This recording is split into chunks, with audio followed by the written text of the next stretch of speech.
Hello प्यारे बच्चों, नमस्कार।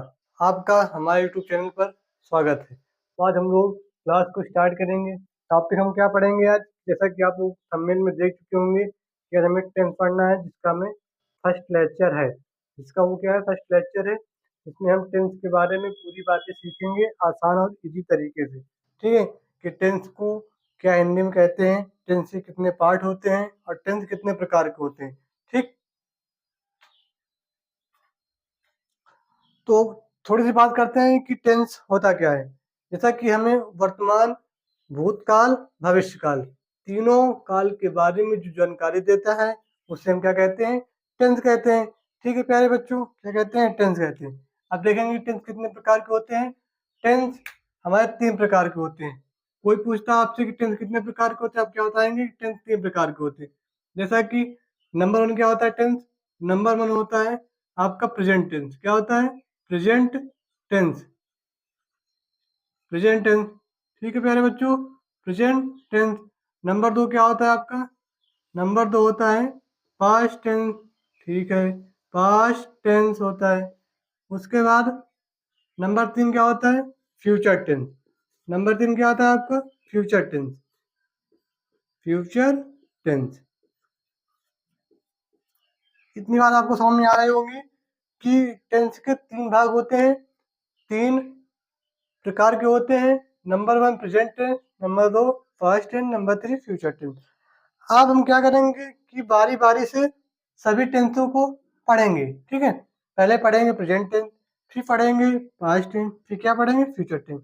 तो पहले इनके बारे में थोड़ी जानकारी कर लेते हैं कि होते क्या है। प्रेजेंट टेंस वो होता है जो वर्तमान वर्तमान काल बताता है। वर्तमान काल। ठीक है, ये क्या होता है? भूतकाल।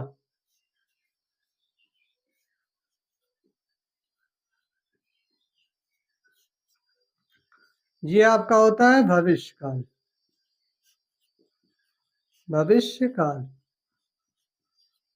ठीक है, तो सबसे पहले नंबर 1 पढ़ेंगे कि प्रेजेंट टेंस के बारे में। प्रेजेंट टेंस के बारे में आपको ये मालूम हो जाए कि टेंस के 3 पार्ट होते हैं। पहला क्या होता है? Present tense, past tense, future tense. अब हम सबसे नंबर 1 पढ़ेंगे प्रेजेंट टेंस के बारे में। ठीक है प्यारे बच्चों, प्रेजेंट टेंस के बारे में पढ़ेंगे अच्छे से।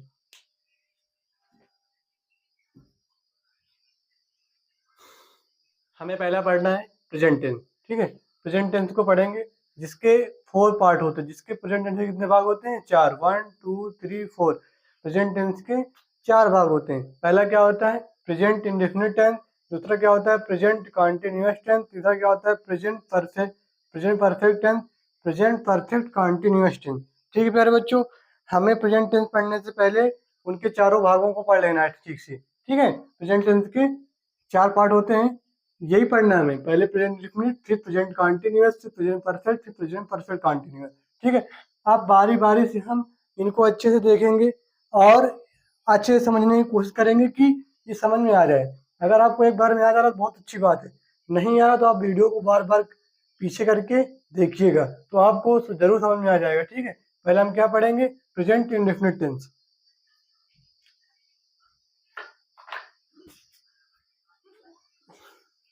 प्रेजेंट टेंस का part number first, present indefinite tense. ठीक है, प्रेजेंट टेंस का part number 1, present indefinite tense. ठीक है, तो ध्यान से देखेंगे, बातों को ध्यान से समझेंगे। ठीक है, इसमें पहचान और फार्मूला वेरी इंपॉर्टेंट है। अगर आप लोग इतना याद कर ले रहे हैं पहचान और फार्मूला, आपको कोई दिक्कत नहीं होगी। ठीक है, आपको कोई दिक्कत नहीं होगी इन्हें करने में। ठीक है, कुछ एग्जाम्पल में लिखा हुआ हूँ और कुछ रूल और नियम है, तो ध्यान से समझेंगे, ध्यान से सुनेंगे। पहला क्या है? पहचान क्या है? कि जिस वाक्य के अंत में ता है, ती है, ते है शब्द आते हैं। जिस वाक्य के अंत में, मान लो कोई सेंटेंस दिया हुआ है कि वह गाना गाता है। जिस वाक्य के अंत, मतलब कोई सेंटेंस दिया हुआ है, उसके अंत में, उसके लास्ट में देखना है कि ता है, ती है, ते है। अगर आया है तो आपको तुरंत मालूम हो जाएगा कि ये प्रेजेंट इंडेफिनिट टेंस का है। ठीक है, प्रेजेंट इंडेफिनिट टेंस का है।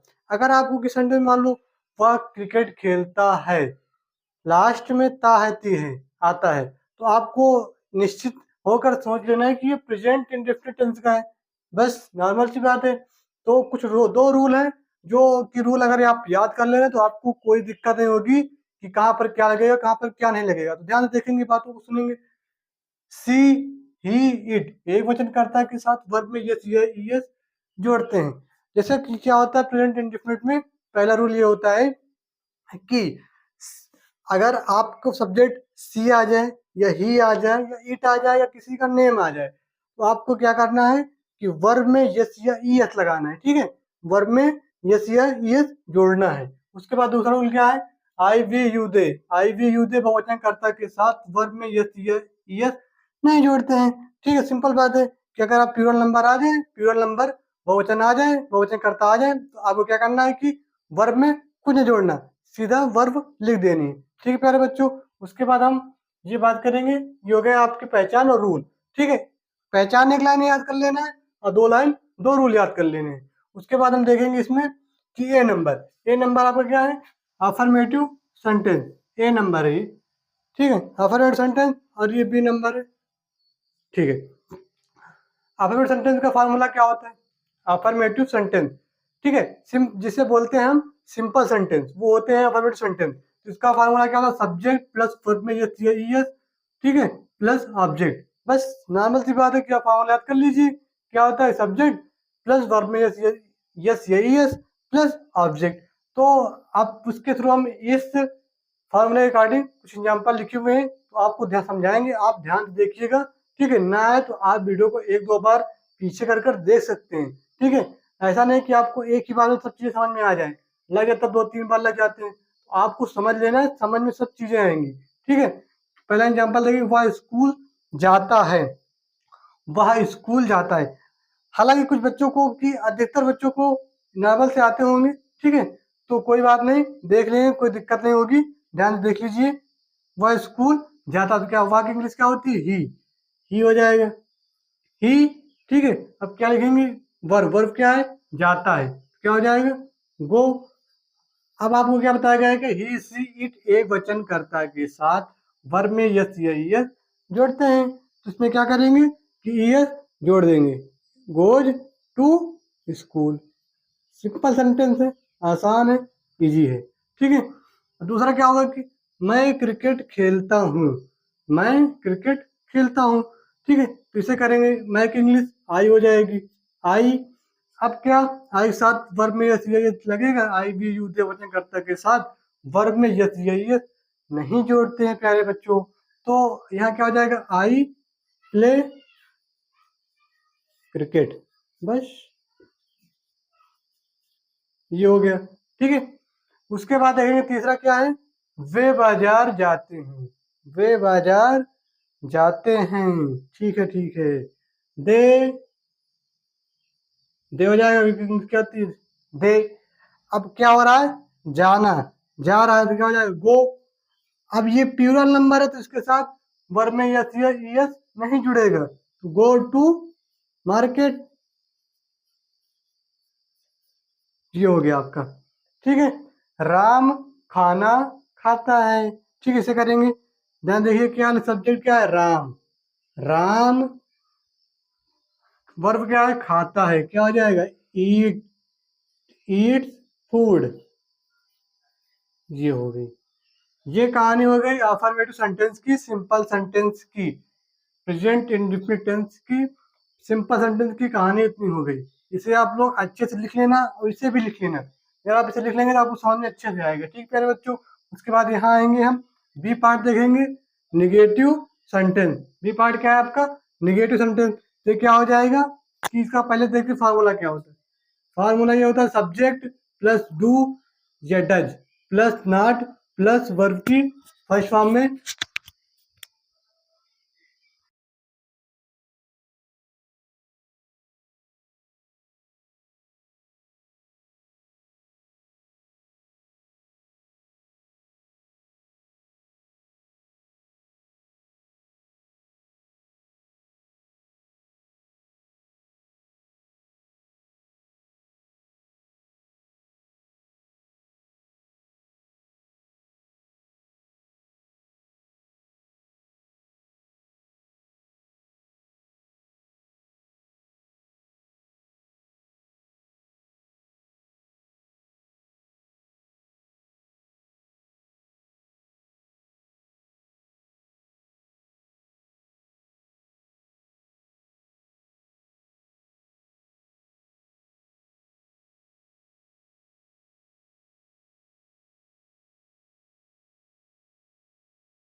फिर आपका दूसरा क्या है, नेगेटिव सेंटेंस। ठीक है, दूसरा क्या आपका नेगेटिव सेंटेंस, ध्यान देखेंगे। इसका फार्मूला ये होता है सब्जेक्ट प्लस डू या does plus not plus verb की फर्स्ट फॉर्म प्लस ऑब्जेक्ट। आपको मेन क्या है कि फार्मूला याद कर लेना, उसी अकॉर्डिंग सेंटेंस को चेंज करना है। ठीक है, पहले क्या सब्जेक्ट आया, फिर डू या डज, फिर नॉट रहेगा, फिर वर्ब की फर्स्ट फॉर्म प्लस ऑब्जेक्ट रहेगा। ठीक है बच्चों, क्या करेंगे इसको, ही वह स्कूल नहीं जाता है, क्या करेंगे, ही क्या है, एक वचन करता है, प्लूरल नंबर है, इसमें क्या लगा देंगे, does. Does not go to, कहाँ नहीं जाता, स्कूल नहीं जाता है, स्कूल। ये हो गया आपका। वे गाना नहीं गाते हैं, वे गाना नहीं गाते हैं, तो क्या हो जाएगा, दे के साथ डू नॉट, वे गाना नहीं गाते हैं, सिंग अ सॉन्ग। ये हो गई कहानी। राम क्रिकेट नहीं खेलता है, राम क्रिकेट नहीं खेलता है, राम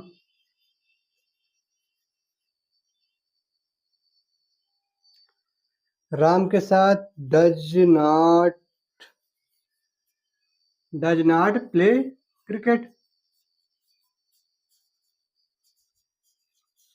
जो तुम बाजार नहीं जाते हो, यू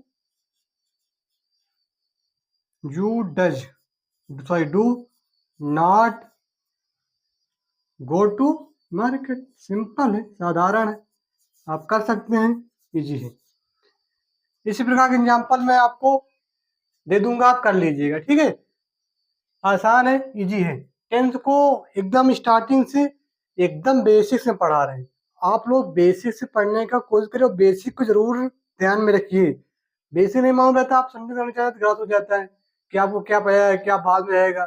तो आपको सेंटेंस मालूम हो जाए कि क्या पहले लिखेंगे, सब्जेक्ट फिर वर्ब फिर ये फिर वो, जो आपको लिखना है क्रम से वो आपको पता हो, फार्मूला मालूम होगा तो आप लिख पाएंगे।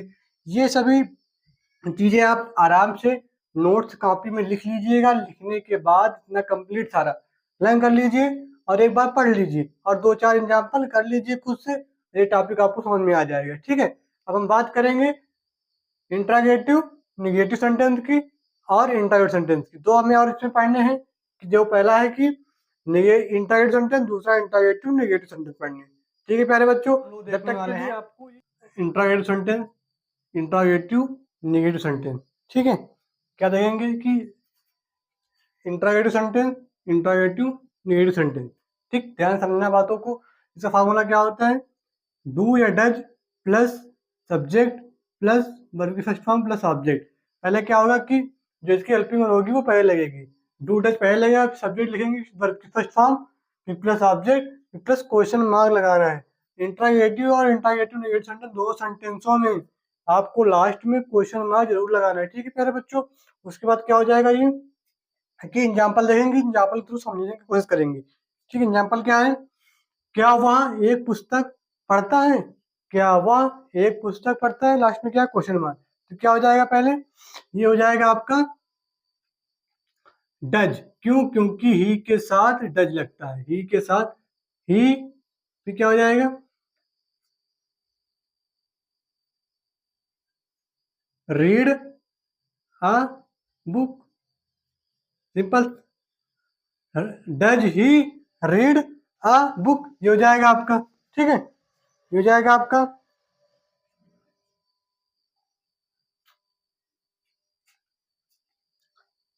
उसका हम लोग देखेंगे नेक्स्ट। ठीक है, नेक्स्ट क्या है, क्या वह एक पुस्तक पढ़ता है, does he read a book, question mark. ठीक है प्यारे बच्चों, क्या विक्रम गाना गाता है, क्या विक्रम गाना गाता है, तो क्या लगेंगे, पहले विक्रम क्या है, एक वचन कर्ता में आता है, विक्रम एक वचन कर्ता में आता है, तो क्या लगाएंगे इसमें, डज लगाएंगे, डज फिर विक्रम लिखेंगे।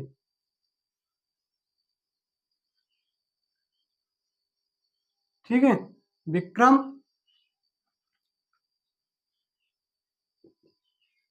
सिंग a song plus question mark.